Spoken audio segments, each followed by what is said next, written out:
Welcome to my channel. My name's Kate, and today I thought I'd make a different kind of video. I wanted to have a chat with you today and talk about pain and how pain can maybe be our biggest teacher. So please grab a drink, grab a cup of coffee, and let's have a chat.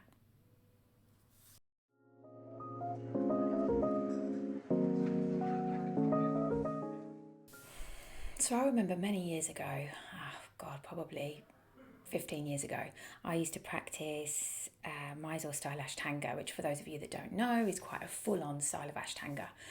And I used to rock up at the studio. At the time I was working full-time in media, and I used to get up really early and get to this studio, and everyone would walk in and they would do their own practice, and the teacher would come round and do little adjustments.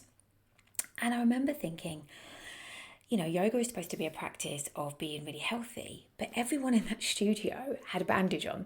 So whether it was a wrist, whether it was an ankle, and they would sort of get up and hobble into the studio. And then this teacher would do these really, it was the days when they do really strong adjustments. She'd be talking to someone in the class and like bending me. And I remember being in quite a lot of pain. I think at one stage that teacher actually cracked my rib. And I remember her saying, injuries and pain are our biggest teacher. And at the time I didn't really get what she meant. I just used to kind of go along with, kind of what she said. And then I remember kind of moving ahead on my yoga teacher training and my yoga journey. And I remember, and my Pilates teacher training.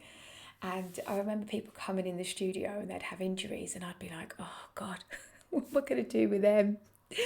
Or they'd come in and they'd be pregnant, and I'd be like, oh Jesus. In fact, I did my pregnancy teacher training because I didn't know what to do with these pregnant women. And the same as injuries. I would say, and this is really embarrassing, for about a decade of being a yoga teacher, I'd be like, oh God, or people would come in and they'd say I've got like a bad back or that, and I'd be like, oh well, just go in child's pose when you need and just listen to your body. And I'd think, oh God, what a pain in the neck. And I'm really ashamed to say that as a yoga teacher, that is what I used to think. And I also used to make the assumption that everybody was like me, that everybody had hypermobile hips. And if they didn't, I'd be like, it's really bad, like really bad that that's how I was. And I have to admit that, it's a really bad yoga teacher. But I think, when you're a new yoga teacher, you do your own practice, and everyone kind of follows you, and you expect them to be flexible and blah, all of that kind of stuff.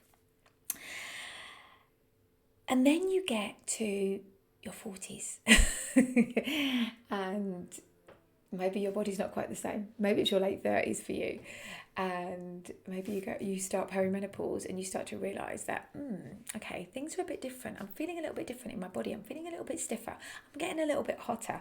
And you start to change in your perceptions of what pain means. Okay, so I think for me, I can honestly say that in my 20s, my 30s, didn't really kind of feel that much. Even in my 40s, I'm 51 now. But one of my biggest learnings has been pain. And so I moved to Valencia like a year and a half ago. And I would say that in the last couple of years, in terms of my own body and in terms of my clients, we have journeyed through so many different forms of pain.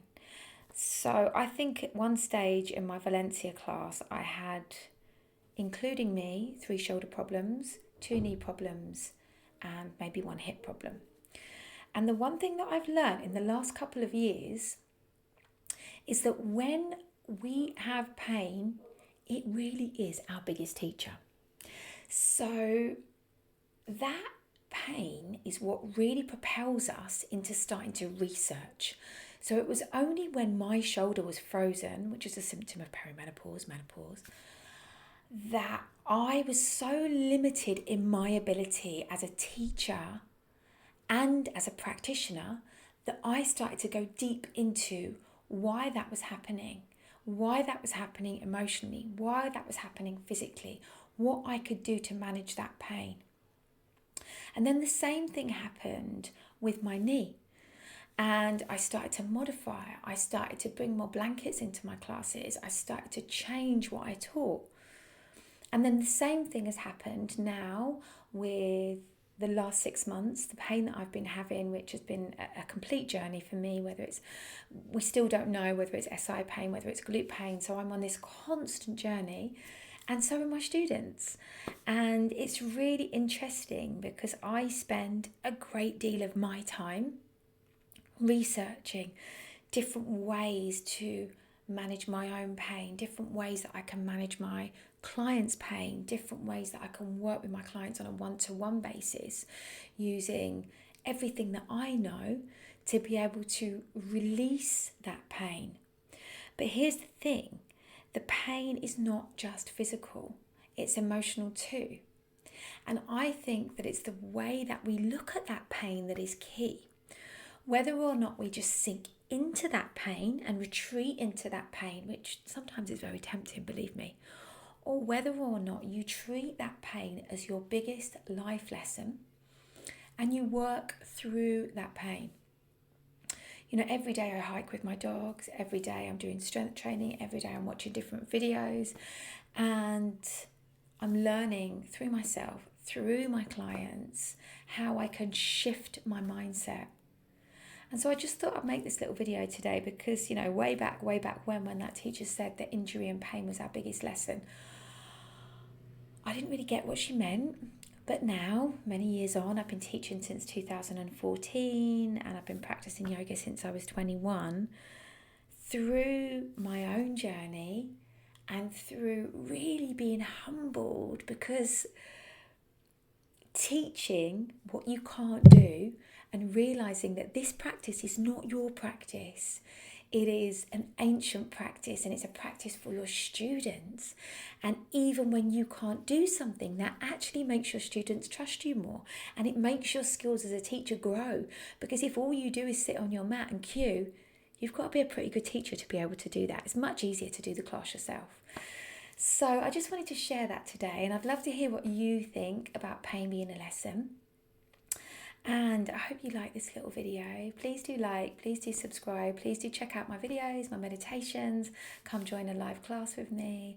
And thank you for watching today. Namaste.